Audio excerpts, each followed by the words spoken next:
The senator from Alaska. Thank you, Madam President. Is the Senate in a quorum call? Yes, it is. I ask that the quorum call be vitiated. Without objection. Thank you, Madam President. Madam President, I want to talk briefly about a very sacred place on our nation's mall, the National Mall, that I had the opportunity to visit yesterday, and it's the Korean War Memorial that millions and millions of Americans have visited. Something happened last Wednesday that I wanted to talk about a little bit, a really important rededication of this very moving war memorial. Now, I like to get out on the mall most days, go for a run in the morning when I'm in D.C., and I love our memorials like everybody in America does, particularly the memorials that are dedications to the service of our military members, our veterans. Presiding officer is a veteran, war hero. I have a ton of respect for her service. But whether it's the World War II, Vietnam Memorial, one of the most moving memorials that I like to visit is the Korean War Veterans Memorial. Why? Well, I think there's so much we can all learn from the Korean War. In the Marine Corps, they really drill into you what happened during the Korean War. Unfortunately, not enough Americans know about the Korean War, but one of the big lessons is you need to be ready. You need to be ready. In 1945, the U.S. military was the most fearsome military in the world, probably in the history of the world. And in 1950, just 5 years later, we had a very difficult time stopping a third world army in the opening months of the Korean War. Now, we rebounded, as Americans always do, but that is a lesson. That is a lesson for our country. In my view, the leadership, uniform, civilian leadership of our military did not serve their country well, letting the state of our forces become very unready. That's one of the lessons of that very difficult, brutal war. But Madam President, there's another lesson, and it's the nobility of service for our veterans, from our veterans, that really is epitomized by service in the Korean War.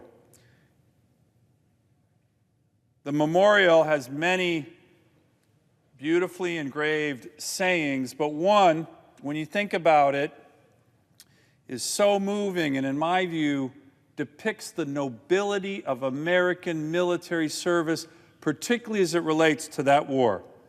It says, "Our nation honors her sons and daughters who answered the call to defend a country they never knew and a people they never met." Think about that.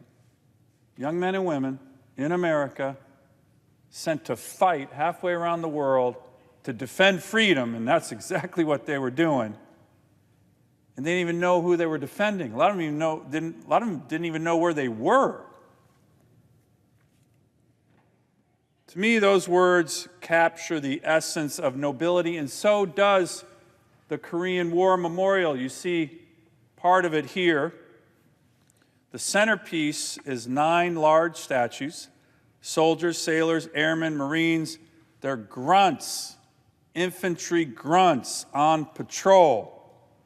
You can see there's a cold, wet wind whipping their ponchos. Their faces are full of fear when you look at the statues, but also pride and determination. And all of this, in my view, captures the nobility of our service and our sacrifice as a nation in this war. Now, historians have referred to the Korean War as the forgotten war. I'm kind of a Korean War history buff. I really, really dislike that term. I think we should just get rid of it. It's kind of a pejorative term in some ways. I've always thought it downplays the sacrifice and nobility and meaning of this very brutal conflict. I've often thought and said that instead of the forgotten war, we should call it the noble war, because it was a noble undertaking. It was a noble undertaking. Anyone who knows the history of this war, or visits the memorial, or knows a Korean War veteran or their family members, knows that this was a noble undertaking by our great nation, saving a country, literally, saving a country. And we sacrificed a lot for it. That's the other thing, Madam President, that I think is very powerful on this memorial. If you take a look at it, another depiction. You've heard it many times, but it's right there. Freedom is not free. Freedom is not free. And indeed, the freedoms that we enjoy in America, that so many countries around the world enjoy right now because of our military members over the course of history, decades. I always like to say, probably the greatest force in liberating mankind from oppression and tyranny in the world is the U.S. military. Think about it, hundreds of millions of people. World War I, World War II, the Civil War, of course. But the Korean War, certainly. Over 37,000 Americans were killed in action. Over 8,000 still listed as missing in action. And over 103,000 Americans were wounded. And of course, the killed and wounded Korean veterans and military and civilians from that war are literally in the millions. In the millions. But what also resonates are the very, very tangible results of the war in terms of freedom. Many of us have seen the famous satellite images at night taken over the Korean Peninsula, the whole peninsula. And if you look at the 38th parallel and what's north, it's literally dark and looks cold and looks lifeless. And if you look at everything south in that satellite picture, it's alive, bursting with life and light.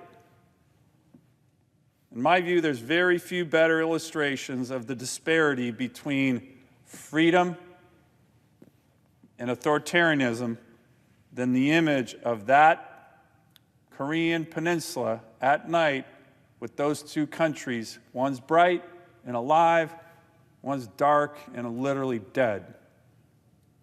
American citizens, American soldiers, American military kept an entire country free.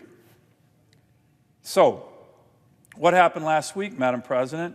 I didn't think this war memorial, to be honest, could be improved. One of my favorites, powerful, as I've talked about, great words, but it was improved. Last Wednesday, I had the opportunity to attend the dedication, really the rededication of the Wall of Remembrance that was added to the Korean War Memorial last week. The wall now has engraved on it the 36,573 Americans that were killed in action. Every one of them, like the Vietnam Wall. This is an example of what you'll see at the new memorial. I encourage everybody, every American, if you're in D.C., go take a look. Go pay your respects. It is so moving. It has dramatically improved this memorial, which I didn't think could be improved upon. Importantly, Madam President, intermixed in the names of the Americans are also the 7,200 Katyusha soldiers. These were the Korean Army personnel who served with American forces right alongside them. So they're just here. They're not divided by American and Korean. Those are just the ones who served with the Americans. Again, the Korean military, their killed in action numbers are way higher than even these. And here's the thing, the other thing, Madam President, that's so moving about this memorial. The names are actually laid out by service: Army, Navy, Air Force, Marines. And they're actually listed according to rank. So if you look at the Vietnam Memorial, it's mixed in, doesn't matter what service, and it's the date in which somebody was actually killed, chronological. This is by military service and their rank. Why does that matter? What does it mean? Well, I'll tell you what it means. It depicts the sacrifice of war, regardless of what the war is. Wars throughout history, up until now, always fall upon the young men and women of our great nation. The 18, 19, 20-year-olds. They're the ones who do the fighting, and they're the ones who do the dying. So, for example, this is actually a picture of the section after section after section after section, which is just U.S. Army private first class, U.S. Army PFCs. And it's just thousands. One group. Huge sacrifice. Huge sacrifice. So I encourage everybody to go out, take a look at this newly improved Korean War Memorial that was dedicated last week.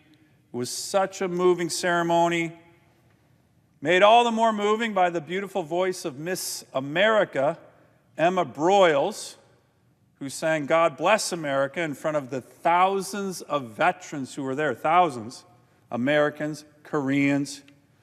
And by the way, Emma is a constituent of mine. First Alaskan to win Miss America, first Korean American to ever win Miss America, so she did a great job.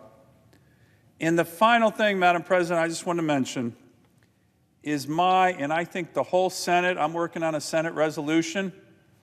Love to get some of my colleagues here on the floor right now to join this resolution with me. It's a simple resolution saying, thank you to the Korean government and the Korean people. Because guess who paid for this memorial? It wasn't the American taxpayer. It was the Korean government and the people of Korea. Over 22 million.